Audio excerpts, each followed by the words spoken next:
ಶಾಸ್ತ್ರದಲ್ಲಿ ಕಾಗೆಯ ಸ್ಪರ್ಶ ಮಾಡಬಾರ್ದು.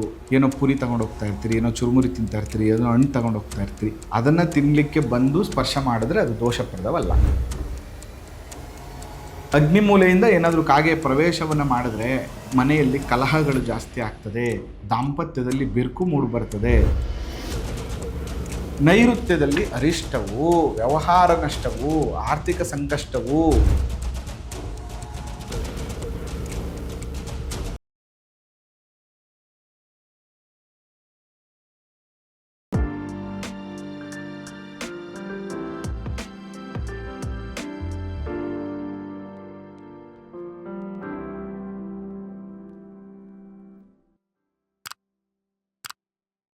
ಶ್ರೀ ಗುರುಭ್ಯೋ ನಮಃ. ಮಾಯಕಾರ ಪ್ರಭುವೇ ನಮಃ. ಗಣೇಶ ದೇವಿ ವಾಗ್ದೇವಿ ಮಮ ವಾಕ್ಯ ಸಿದ್ಧಿ ಕುರು ಕುರು ಸ್ವಹ. ವಾಸ್ತು ಪುರುಷಾಯ ವಿದ್ಮಹೆ ಕ್ಷೇಮಂಕರಾಯ ಧೀಮಹಿ ತನ್ನೋ ವಾಸ್ತು ಪ್ರಚೋದಯಾತ್.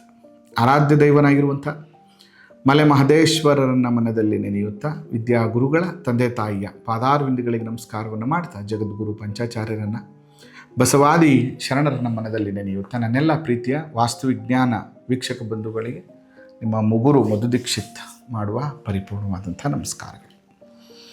ಹೇಗಿದ್ದೀರಿ? ಚೆನ್ನಾಗಿದ್ದೀರಿ ಅಂತ ಭಾವಿಸ್ತೇನೆ. ಭಾಳ ವಿಶೇಷವಾಗಿ ನಿಮ್ಮೆಲ್ಲರ ಪ್ರೋತ್ಸಾಹ ನಮ್ಮ ಕಾರ್ಯಕ್ರಮಕ್ಕೆ ಸಿಗ್ತಾ ಇರುವಂಥದ್ದು ಖುಷಿಯ ವಿಷಯ. ನೋಡಿ, ಇಲ್ಲಿ ಪ್ರಮುಖವಾಗಿ ಇವತ್ತು ನಾನು ನಿಮಗೆ ತಿಳಿಸ್ಕೊಡ್ತಾ ಇರುವಂಥದ್ದು ಕಾಗೆ ಶನೇಶ್ವರ ಸ್ವಾಮಿಯ ಪ್ರತೀಕವಾಗಿರುವಂಥದ್ದು ಅಂತ ಕರಿತೀವಿ, ಕಾಗೆ ಮತ್ತು ಗರುಡ. ಇಲ್ಲಿ ಸಾಮಾನ್ಯವಾಗಿ ಈ ಮನೆ ಮೇಲೆ ಬಂದು ಕಾಗೆ ಕೂರುವಂಥದ್ದು, ಕಾಗೆ ಕೂಗುವಂಥದ್ದು, ಕಾಗೆಯ ಪ್ರವೇಶ, ಇದೆಲ್ಲದರ ಬಗ್ಗೆ ಒಂದಷ್ಟು ಮಾಹಿತಿಯನ್ನು ಇವತ್ತಿನ ಸಂಚಿಕೆಯಲ್ಲಿ ನಾನು ತಿಳಿಸ್ಕೊಡ್ತೇನೆ. ಶಾಸ್ತ್ರದಲ್ಲಿ ಕಾಗೆಯ ಸ್ಪರ್ಶ ಮಾಡಬಾರ್ದು. ಯಾವಾಗ ಮಾಡಬಾರ್ದು ನೋಡಿ, ನೀವೇನೋ ತಿಂಡಿ ತಿಂತಾ ಇರ್ತೀರಿ, ಏನೋ ಪುರಿ ತಗೊಂಡು ಹೋಗ್ತಾ ಇರ್ತೀರಿ, ಏನೋ ಚುರುಮುರಿ ತಿಂತಾ ಇರ್ತೀರಿ, ಏನೋ ಹಣ್ಣು ತಗೊಂಡು ಹೋಗ್ತಾ ಇರ್ತೀರಿ, ಅದನ್ನು ತಿನ್ನಲಿಕ್ಕೆ ಬಂದು ಸ್ಪರ್ಶ ಮಾಡಿದ್ರೆ ಅದು ದೋಷಪ್ರದವಲ್ಲ. ನಿಮ್ಮ ಪಾಡಿಗೆ ನೀವಿದ್ದು ಅದು ಬಂದು ಸ್ಪರ್ಶವನ್ನು ಮಾಡಿದ್ರೆ ಅದು ಅಶುಭದಾಯಕವಾಗಿರುವಂಥದ್ದು ಅಂತ ನಾವು ಹೇಳ್ತೀವಿ. ಮತ್ತು ಆ ರೀತಿ ಇದ್ದಾಗ ಕಾಕಶಾಂತಿಯನ್ನು ಮಾಡಿಸ್ಬೇಕು, ಕಾಕ ಪ್ರತಿಮೆಯನ್ನು ದಾನ ಮಾಡಬೇಕು, ಸ್ವಾಮಿಗೆ ತಿಲಾಭಿಷೇಕ ಮಾಡಿಸ್ಬೇಕು ಅನ್ನುವಂಥ ನಿಟ್ಟಿನಲ್ಲಿ ಶಾಸ್ತ್ರಕಾರರು ನಮಗೆ ತಿಳಿಸ್ಕೊಟ್ಟಿದ್ದರೆ ಈ ಪರಿಹಾರವನ್ನು ಮಾಡ್ಕೋಬೇಕು ನೀವು. ಯಾವಾಗ? ಕಾಗೆ ಸ್ಪರ್ಶ ಮಾಡಿದಾಗ ಮತ್ತು ಅಶುಭ ದಿಕ್ಕಿನಲ್ಲಿ ಪ್ರವೇಶ ಮಾಡಿದಾಗ. ಹಾಗಾದರೆ ಯಾವ್ಯಾವ ದಿಕ್ಕಿನಿಂದ ಕಾಗೆ ಪ್ರವೇಶ ಮಾಡಿದ್ರೆ ಶುಭ ಅಶುಭ ಫಲಗಳನ್ನು ತಿಳಿಸಿದ್ದಾರೆ ಅನ್ನುವಂಥ ನಿಟ್ಟಿನಲ್ಲಿ ನಾವು ಹೇಳುವಾಗ ನೋಡಿ, ಅಗ್ನಿಮೂಲೆ ಅಂತ ಏನು ಕರಿತೀವಿ, ಈ ಅಗ್ನಿಮೂಲೆಯಿಂದ ಪ್ರವೇಶವನ್ನು ಮಾಡಬಾರ್ದು. ಅಗ್ನಿಮೂಲೆಯಲ್ಲಿ ಯಾವುದೋ ಒಂದು ಕಿಟಕಿ ಇರುತ್ತೆ ಅಂತ ಇಟ್ಕೊಳ್ಳೋಣ. ಅಗ್ನಿಮೂಲೆಯಿಂದ ಏನಾದರೂ ಕಾಗೆ ಪ್ರವೇಶವನ್ನು ಮಾಡಿದ್ರೆ ಮನೆಯಲ್ಲಿ ಕಲಹಗಳು ಜಾಸ್ತಿ ಆಗ್ತದೆ, ದಾಂಪತ್ಯದಲ್ಲಿ ಬಿರುಕು ಮೂಡಿ ಬರ್ತದೆ, ಕೌಟುಂಬಿಕ ಕಲಹಗಳು ಜಾಸ್ತಿ ಆಗ್ತದೆ ಅಂತ. ಇನ್ನು ದಕ್ಷಿಣದಿಂದ ಏನಾದ್ರೂ ಕಾಗೆ ಪ್ರವೇಶವನ್ನು ಮಾಡಿದ್ರೆ ಭಯ, ಆತಂಕ, ಅಪಘಾತಗಳನ್ನು ಸೂಚಿಸ್ತಾ ಇದೆ, ಶಕುನವಾಗಿ ತಿಳಿಸ್ತಾ ಇದೆ ನಿಮಗೆ ಅಂತ. ನೈಋತ್ಯದಲ್ಲಿ ಅರಿಷ್ಟವು, ವ್ಯವಹಾರ ನಷ್ಟವು, ಆರ್ಥಿಕ ಸಂಕಷ್ಟವು, ದಾಂಪತ್ಯದಲ್ಲಿ ಸಮಸ್ಯೆಯು, ಆರೋಗ್ಯದ ಸಮಸ್ಯೆಗಳು ಉಂಟಾಗ್ತದೆ ಅಂತ. ಮತ್ತು ತುಂಬ ಹಿರಿಯರಿಂದ ಉಂಟಾದಂತಹ ಕಾಯಿಲೆಗಳು ಅಥವಾ ಕುಟುಂಬದವರಿಂದ ಕಲಹಗಳು ಅಥವಾ ಫ್ಯಾಮಿಲಿ ಲಿಟಿಗೇಷನ್ ಶುರುವಾಗ್ತದೆ ಅನ್ನುವಂಥ ಸೂಚನೆಯನ್ನು ಅದು ತೋರಿಸುತ್ತೆ. ಇನ್ನು ಪಶ್ಚಿಮದಿಂದ ಪ್ರವೇಶ ಮಾಡಿದ್ರೆ ಮಧ್ಯಮ ಫಲ, ಅದು ಶುಭನೂ ಅಲ್ಲ ಅಶುಭನೂ ಅಲ್ಲ. ಆದರೆ ಮಕ್ಕಳು, ಚಿಲ್ಡ್ರನ್ಸ್ ಅಂತ ಏನು ಕರಿತೀವಿ, ಮಕ್ಕಳ ವಿದ್ಯಾಭ್ಯಾಸದಲ್ಲಿ ಅಥವಾ ಮಕ್ಕಳ ಆರೋಗ್ಯದ ವಿಚಾರದಲ್ಲಿ, ಮಕ್ಕಳ ಪ್ರೋಗ್ರೆಸಿವಲ್ಲಿ ಸ್ವಲ್ಪ ತೊಂದರೆ ಆಗುತ್ತೆ. ವಾಯುವ್ಯದಿಂದ ಪ್ರವೇಶ ಮಾಡಿದ್ರೆ ಶುಭ ಫಲವು. ವಾಯುವ್ಯದಿಂದ ಏನಾದ್ರೂ ಕಾಗೆ ನಿಮ್ಮ ಮನೆಗೆ ಪ್ರವೇಶ ಮಾಡಿದ್ರೆ ಅದು ಅತ್ಯಂತ ಶುಭ ಫಲವನ್ನು ಕೊಡುತ್ತೆ, ವ್ಯಾವಹಾರಿಕವಾದಂತಹ ಲಾಭವನ್ನು ಕೊಡುತ್ತೆ, ಶುಭ ಫಲವನ್ನು ನೀಡುತ್ತೆ ಅನ್ನುವಂಥ ವಿಚಾರವನ್ನು ಹೇಳ್ತಾ ಇರುವಂಥದ್ದು. ಇನ್ನು ಈಶಾನ್ಯ ದಿಕ್ಕಿನಿಂದ ಪ್ರವೇಶ ಮಾಡಿದ್ರೆ ಶುಭ ಅಲ್ಲ. ನಾರ್ತ್ ಈಸ್ಟಿಂದ ಬಂದರೆ ದೈವ ಭಕ್ತಿ ಹೋಗುವಂಥದ್ದು, ಮನೆಯಲ್ಲಿ ದೀಪ ಕೆಡುವಂಥದ್ದು, ಮನೆಯಲ್ಲಿ ಕನ್ನಡಿ ಹೊಡೆಯುವಂಥದ್ದು, ದೈವ ಬಲ ಕಡಿಮೆ ಆಗುವಂಥದ್ದು, ದೃಷ್ಟಿದೋಷಗೆ ಒಳಪಟ್ಟಿರುವಂಥ ಸೂಚನೆಯನ್ನು ಅದು ತೋರಿಸ್ತಾ ಇದೆ ಅಂತ. ಇನ್ನು ಪೂರ್ವ ದಿಕ್ಕಿನಿಂದ ಪ್ರವೇಶ ಮಾಡಿದ್ರೆ ಅತ್ಯಂತ ಶುಭದಾಯಕವಾದಂತಹ ಫಲವನ್ನು ಕೊಡ್ತದೆ. ಉತ್ತರ ಅತ್ಯಂತ ಶುಭ ಫಲವನ್ನು ಕೊಡ್ತದೆ, ಉತ್ತರವೂ ಕೂಡ ಶುಭ ಫಲವನ್ನು ಕೊಡುತ್ತೆ. ನೋಡಿ, ಉತ್ತರದಿಂದ ಏನಾದರೂ ನಿಮ್ಮ ಮನೆಗೆ ಕಾಗೆ ಪ್ರವೇಶ ಮಾಡಿದ್ರೆ ಧನಲಾಭ, ಆರ್ಥಿಕ ವೃದ್ಧಿ, ಕುಬೇರ ಲಕ್ಷ್ಮಿ ಮನೆಗೆ ಪ್ರವೇಶ ಮಾಡ್ತಾರೆ ಅಂತ.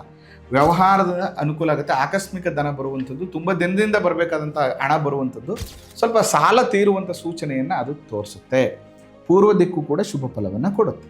ಇನ್ನು ಈ ಕಾಗೆದು ಒಂದು ವಿಶೇಷ ಏನಂದರೆ ವಾರ ನಿರ್ಣಯವನ್ನು ಮಾಡಿದ್ದಾರೆ ನಮ್ಮ ಶಾಸ್ತ್ರಕಾರರು. ಏನಂತ? ಯಾವ ವಾರ ಕಾಗೆ ಪ್ರವೇಶ ಮಾಡಿದ್ರೆ ಶುಭ, ಯಾವ ವಾರ ಕಾಗೆ ಪ್ರವೇಶ ಮಾಡಿದ್ರೆ ಅಶುಭ ಅಂತ. ನೋಡಿ, ಭಾನುವಾರ ಕಾಗೆ ಏನಾದರೂ ಮನೆಗೆ ಪ್ರವೇಶ ಮಾಡಿದ್ರೆ ಮನೆಯ ಯಜಮಾನನಿಗೆ ಏನೋ ಕಂಟಕ ಇದೆ, ಏನೋ ತೊಂದರೆ ಆಗ್ತಾ ಇದೆ ಅನ್ನುವಂಥ ಸೂಚನೆಯನ್ನು ತಿಳಿಸುತ್ತೆ. ಸೋಮವಾರ ಕಾಗೆ ಮನೆ ಪ್ರವೇಶ ಮಾಡಿದ್ರೆ ಯಾರು ಗಾಬರಿ ಮಾಡ್ಕೊಳ್ಳೋದು ಬೇಡ, ಏನು ತೊಂದರೆ ಇಲ್ಲವಂತೆ, ಶುಭ ಫಲವು. ಮಂಗಳವಾರ ಏನಾದರೂ ಪ್ರವೇಶ ಮಾಡಿದ್ರೆ ಕಷ್ಟಗಳ ಪ್ರಾರಂಭದ ದಿನಗಳ ಸೂಚನೆ, ನಿಮ್ಮ ಮನೆಗೆ ಕಷ್ಟ ಬರ್ತಾ ಇದೆ ಅನ್ನುವಂತಹ ಸೂಚನೆಯನ್ನು ಅದು ತೋರಿಸ್ತಾ ಇದೆ. ಇನ್ನು ಬುಧವಾರ ಮನೆಯಲ್ಲಿ ಯಾರು ಹಿರಿಯರು ಇರ್ತಾರೋ, ಅಜ್ಜಿ ತಾತ ಅಂತ ಏನು ಕರಿತೀವಿ, ಅಂಥವ್ರಿಗೆ ಸ್ವಲ್ಪ ತೊಂದರೆ ಆಗುತ್ತೆ ಮತ್ತು ಆರ್ಥಿಕದ ತೊಂದರೆ, ಬಿಸ್ನೆಸ್ಸಲ್ಲಿ ಸ್ವಲ್ಪ ತೊಂದರೆ ಆಗುತ್ತೆ, ಸ್ನೇಹಿತರು ಸ್ವಲ್ಪ ತೊಂದರೆ ಕೊಡ್ತಾರೆ ನಿಮಗೆ. ಗುರುವಾರ ಏನಾದರೂ ಪ್ರವೇಶ ಮಾಡಿದ್ರೆ ಧನಹಾನಿ ಮತ್ತು ಆರ್ಥಿಕ ಸಂಕಷ್ಟಕ್ಕೆ ತುತ್ತಾಗ್ತೀರಿ.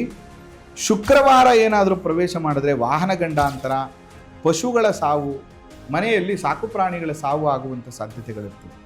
ಶನಿವಾರ ಮನೆಯಲ್ಲಿ ಕಲಹ ಪ್ರಾಪ್ತಿ ಆಗ್ತದೆ. ಶನಿವಾರ ಪ್ರವೇಶ ಮಾಡಿದ್ರೆ ಕಲಹ ಆಗುತ್ತೆ. ಇದಕ್ಕೆ ನೀವು ಏನು ಮಾಡಬೇಕು, ಈ ಥರ ಪ್ರವೇಶ ಮಾಡಿದ ತಕ್ಷಣ ಕಾಕಶಾಂತಿ, ವಾಸ್ತುಶಾಂತಿ, ಕಬ್ಬಿಣ ಎಳ್ಳು ಕಾಗೆ ಪ್ರತಿಮೆಯನ್ನು ಪೂಜೆ ಮಾಡಿ ದಾನ ಕೊಡಬೇಕು. ಇದರಿಂದ ಈ ಎಲ್ಲ ದೋಷಗಳು ಕೂಡ ನಿಮಗೆ ನಿವಾರಣೆ ಆಗುತ್ತೆ ಅಂತ ಹೇಳ್ತಾ, ಈ ಕಾಗೆ ಪ್ರವೇಶದಿಂದ ಏನೆಲ್ಲ ಆಗುತ್ತೆ, ಅದಕ್ಕೆ ಪರಿಹಾರ ಏನು ಮಾಡ್ಕೋಬೇಕು ಅನ್ನುವಂಥದ್ದು ತಿಳಿಸ್ಕೊಟ್ಟಿದ್ದೇನೆ. ಇದು ನಿಮ್ಗೆ ಇಷ್ಟ ಆಗಿದೆ ಅಂತ ನಾನು ಭಾವಿಸ್ತೇನೆ. ಜೊತೆಗೆ ಈ ಸಂಚಿಕೆ ಸಂಪೂರ್ಣವಾಗಿ ವಾಸ್ತು ನಂಬುವಂಥವ್ರಿಗೆ, ವಾಸ್ತುವಿನ ಆಸಕ್ತಿ ಇರೋರಿಗೆ ಮಾತ್ರ ಅಂತ ಹೇಳ್ತಾ, ಆ ಮಲೆ ಮಹದೇಶ್ವರ ನಿಮ್ಮೆಲ್ಲರಿಗೂ ಕೂಡ ಸಕಲ ಸಂಪತ್ತನ್ನು ದಯಪಾಲಿಸಲಿ, ಆರೋಗ್ಯವನ್ನು ಕೊಡಲಿ ಅಂತೇಳಿ ಈ ಸಂಚಿಕೆ ಮುಗಿಸ್ತಾ ಇದ್ದೇನೆ. ನಮಸ್ಕಾರ.